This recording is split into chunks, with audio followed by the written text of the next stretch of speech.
My husband's twin brother always flirted with me as a joke. Or so I thought. Until I found a Valentine's Day card in our mailbox, signed with my husband's name, but in the wrong handwriting. When I asked him about it, he said, that wasn't me. I checked the Ring doorbell footage. His brother had slipped it in at midnight. I played it at the family barbecue. Their mother screamed, enough is enough. My husband packed a bag that night.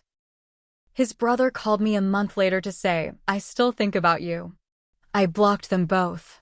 I, 38 female, married Ben, 39 male, when we were both 24.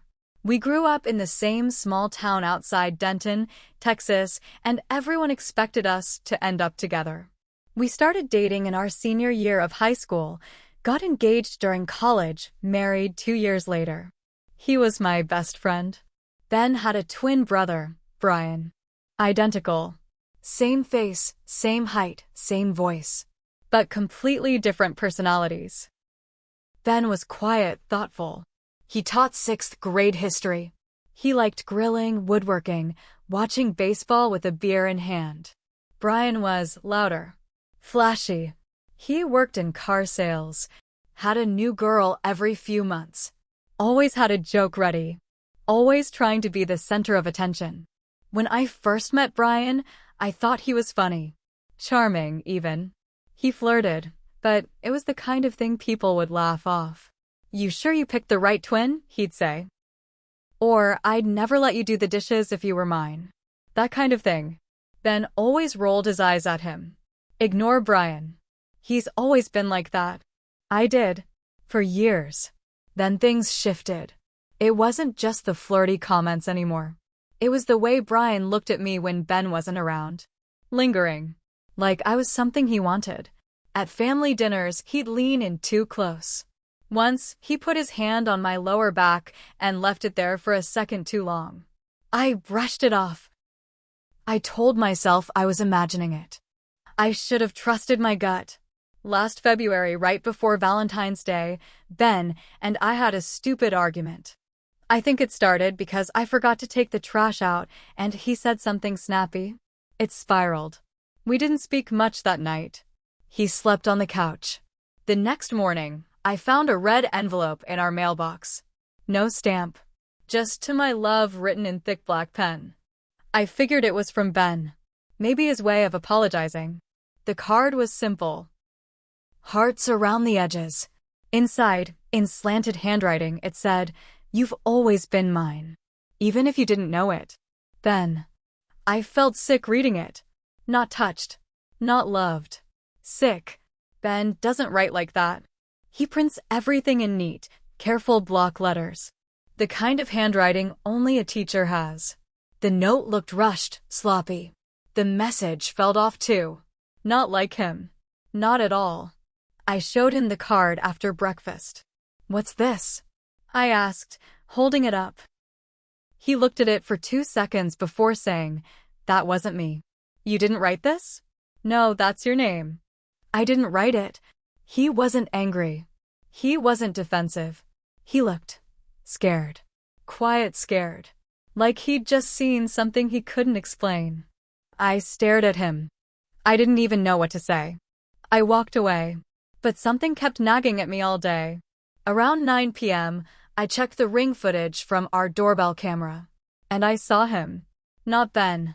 Brian. It was just after midnight, 12:03 a.m. To be exact. He came walking up to our front porch in the dark. Wearing a hoodie. He looked around, like he wanted to make sure nobody saw him. Then he pulled the envelope out of his jacket, opened the mailbox, slipped it in, and walked away. I watched the footage 5 times. My hands were shaking. I didn't tell Ben. I didn't scream. I didn't cry. I just saved the footage and waited. 2 months later, we had a family barbecue at Ben and Brian's parents' house. They lived 20 minutes outside town, in an old one-story ranch house with a big backyard. Brian was there, of course. Grinning. Slapping Ben on the back. Acting like nothing ever happened. Their mom, Janice, had made ribs and peach cobbler. Their dad was halfway drunk by the time the sun went down. Everyone was laughing, sipping beer, making plans for summer. I stood up, pulled out my phone, and said, "Hey, I want to show y'all something." Ben looked up. "What is it?" I connected to the little Bluetooth speaker Janice kept in the kitchen. Then I played the Ring video. The whole backyard went quiet. The footage showed Brian approaching our house. He had no reason to be there. He didn't knock. He didn't speak. He just slipped a card in our mailbox and walked away. I let it play twice. Then I said this was on Valentine's Day. Janice let out a scream. Not loud, but deep, like something inside her snapped. She turned on Brian, slapped him hard across the shoulder, and yelled, "Enough is enough. You've always been like this." Brian looked stunned. "It was a joke," he shouted. "You're blowing it out of proportion." Ben didn't say a word. He got up and went inside. I found him 20 minutes later, folding clothes into a duffel bag in the guest room. "You leaving?" I asked. "I can't look at him," Ben said. "I can't look at myself." Then he zipped the bag and walked out. He didn't fight for me. He didn't apologize. He just left. A month later, my phone rang. Unknown number. I answered. "Hey," the voice said. "Who is this?" "You know who it is." Pause. "I still think about you." It was Brian. I hung up, blocked him, deleted the call log. That's not the end. Not even close. Because once I blocked them both, I started hearing things. From their family. From old friends. Stories. Whispers. Patterns. There's more. And I'm not going to let them just walk away like nothing happened. After I blocked Brian, I thought I could finally breathe. But it didn't work like that. Word got out. And Denton's not big enough for secrets. Janice called me 2 days after I blocked Brian. Her voice was shaking. "I need to tell you something," she said. "I should have told you years ago." I didn't want to hear it. I told her that. But she kept going. "When you and Ben got engaged, Brian told me he wished it was him. He said she picked the wrong twin. I told him he was out of line." I thought he let it go. He didn't. Apparently, Brian had always been obsessed with me. Since the first time we met at a bowling alley after I started dating Ben. Janice said he used to talk about me when Ben wasn't around. Told his friends he had a thing for me. Even said once, if anything ever happens between them, I'm stepping in. I felt sick again. Like I had been living next to a ticking time bomb and never heard it ticking. I started putting things together. Looking back, all the times Brian showed up randomly when Ben wasn't home. That time I had a flat tire in town and Brian just happened to be 5 minutes away. The way Ben always shrugged off Brian's behavior. Like it was a given. Like he knew but didn't want to deal with it. Then I got a message on Facebook. It was from a woman named Kayla. She was one of Brian's exes. She found me through a mutual friend. Her message said, "You don't know me, but I dated Brian for almost a year. He talked about you all the time. Not in a friendly way. In a creepy, possessive way. He said you settled for the wrong twin. I broke up with him after he showed me a picture of you he took at a family event. You were sitting on the porch. He said he kept it in his wallet." My heart dropped. I didn't remember him taking that photo. But I remembered the event, Ben's dad's retirement party. I was wearing a red dress and sandals, sitting on the porch swaying with a glass of wine. I had no idea someone was watching me. That same week, I got another message. This time from Ben's old college roommate, Mike. Mike said Brian used to talk about me when I visited campus. Said things like, "She doesn't even know she wants me yet." Mike said he warned Ben, but Ben always brushed it off. I didn't know what was worse, that Brian was sick in the head or that Ben let it happen. Then something strange happened. One night, I came home from work and noticed muddy footprints on the front steps. I hadn't had visitors. No deliveries. No storms. I checked the ring again. 3:27 a.m. A shadow moved across the front yard. A man walked up to the porch, looked straight at the camera, then turned and walked away. He looked like Ben. But something was off. The footage wasn't clear, too dark to be sure, but the way he walked, it looked more like Brian. I called the police. Filed a report. They said unless he did something more threatening, there wasn't much they could do. I bought a gun the next day. I started sleeping with it in the drawer. Then came the breaking point. I got a letter in the mail. Handwritten. No return address. You can block my number, but you can't block what we are. One day you'll see. You were always meant to be mine. I gave the letter to the police. They opened a harassment case. But again, they couldn't do anything unless he showed up or did something direct. That night, I drove to Janice's house. I didn't call. I didn't text. I just showed up and knocked on the door. She answered with swollen eyes. I knew you'd come. I need the truth, I said. She let me in, sat me down, and told me everything. Brian had always been different. When they were kids, he got caught going through Ben's things. Stealing his shirts, his journals, his photos. Janice said they thought it was just twin stuff. But then, when they were teenagers, Brian stole a girl's phone from Ben's room. A girl Ben had been seeing. Brian started texting her, pretending to be Ben. It almost ruined that relationship. Janice said she and her husband had put Brian in counseling twice. He always smiled through it. Lied to the therapist. Said he was just trying to be funny. He's always wanted what Ben had, she said. Always. And now he wanted me. I left that night with a plan forming in my head. If the police wouldn't stop him, I would. But I wasn't going to confront him. I wasn't going to scream or cry or beg. I was going to humiliate him. He wanted attention, so I'd give it to him. On my terms. I didn't tell anyone what I was planning, not the police, not Janice, not even my sister. I needed to move carefully. Brian had been playing some kind of long, sick game, and I finally saw the rules. He wanted control. He wanted attention. He wanted to feel like he was winning. So I made it look like I was cracking. I changed my Facebook settings back to public. I started posting photos, ones that looked a little vulnerable. A glass of wine by candlelight. A shot of me sitting on the porch swing at sunset. A blurry mirror selfie with the caption, "Can't sleep lately." Too many thoughts. I knew he'd see them. I wanted him to see them. 2 weeks later, I got a message from a burner account. I miss seeing you like this. You look better alone. No name. No photo. But I knew who it was. I didn't respond. Instead, I made a fake Gmail account. Then I made a fake Instagram. Just 3 pictures, a dog I pulled off Google, a coffee cup, and a selfie I stole from some random wellness blog. I followed Brian. Liked a few of his photos. One of him at a bar, one in a suit, one old one of him and Ben from college. He took the bait. He messaged me from his real account. Hey, gorgeous. I don't usually do this, but something about you feels familiar. Ever been to Texas? I replied as Jess. LOL, maybe.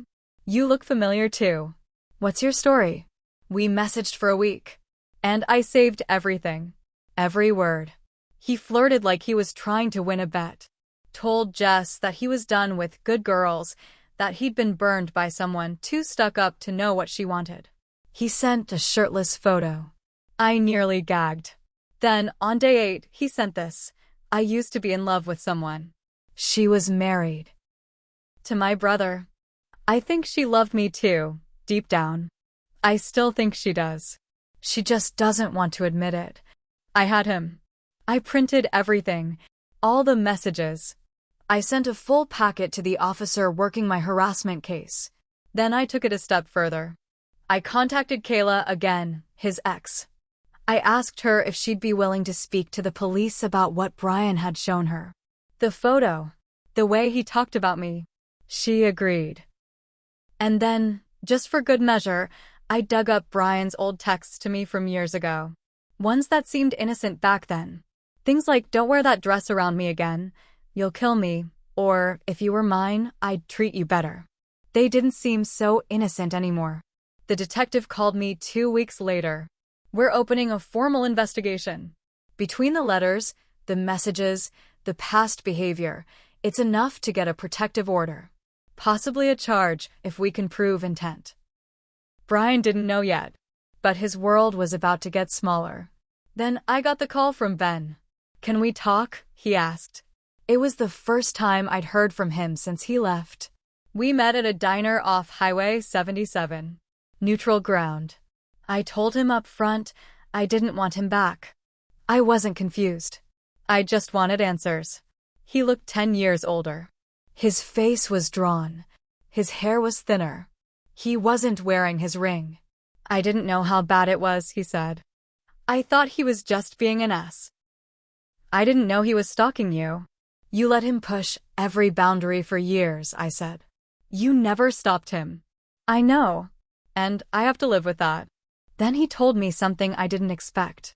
When they were 22, Brian got arrested for trespassing. He had broken into a girl's apartment after she ghosted him. He didn't hurt her, but he was drunk, and she was terrified. Their dad paid to make it go away. Sealed records. Ben never told me. I stared at him. I felt numb. "Why didn't you warn me?" "I didn't think he'd go after you," he said. "He was my brother." "That's not an excuse." "I know." Then he told me he was moving. Out of state. Starting over. Alone. "I'm sorry," he said. "I'm sorry I didn't protect you. I should have been a better man." I didn't answer. I just got up, paid my bill, and walked out. 2 days later, I got a knock on the door. It was a sheriff. He handed me a paper. Brian was being served. A court date was set. And, just like that, the game shifted again. But Brian still had one more move left. And I wasn't ready for it. 2 days before the court date, I came home to find my front door cracked open. I stopped cold. My keys slipped from my hand. I didn't go inside. I backed away, got in my car, and drove straight to the station. They sent 2 officers to check. I waited in the parking lot. When they came back out, one of them said, "No forced entry. Nothing stolen." But someone was definitely inside. Brian. It had to be. They found a glass of water on the kitchen counter. Still wet. A chair pulled out from the table. My bedroom light was on. He had been there. Just watching. They upgraded my case to include breaking and entering. But again, no proof it was him. No prints. No footage. He'd covered the Ring camera with duct tape. I felt like I was losing my mind. The next morning, I woke up to a text from a number I didn't recognize. "I wanted you to know how it feels. To be ignored. To be shut out. You can't erase me. I see you even when you don't see me." That was enough. I called the detective, forwarded the text, and said, "I want him arrested. Now." They picked him up at his apartment the same day. He denied everything.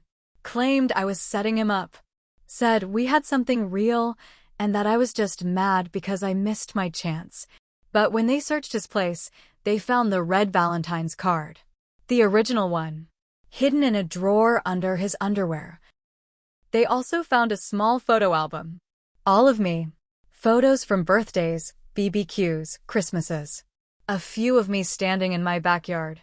One, God help me, taken from behind the fence while I was in my bathrobe. They charged him with stalking, harassment, and unlawful entry. At the hearing, I sat in the front row while he was brought in wearing an orange jumpsuit. He smirked when he saw me. The judge gave me the chance to speak. I stood. My voice was calm, steady. "I lived next to this man for over a decade," I said.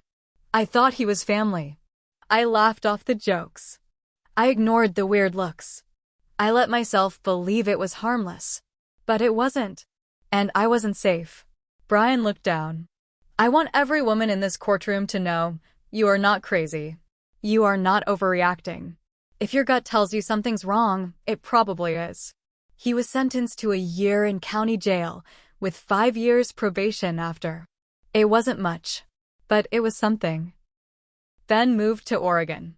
We haven't spoken since that diner. Last I heard, he was in therapy. Alone. Janice wrote me a letter. Apologized again. Said she was cutting ties with Brian completely. I didn't reply. And me? I sold the house. Moved out of Denton.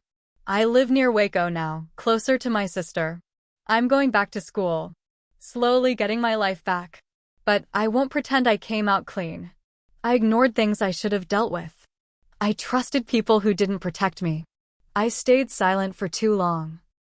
That was my mistake. I let shame hold me hostage. Never again. Now, I listen to my gut.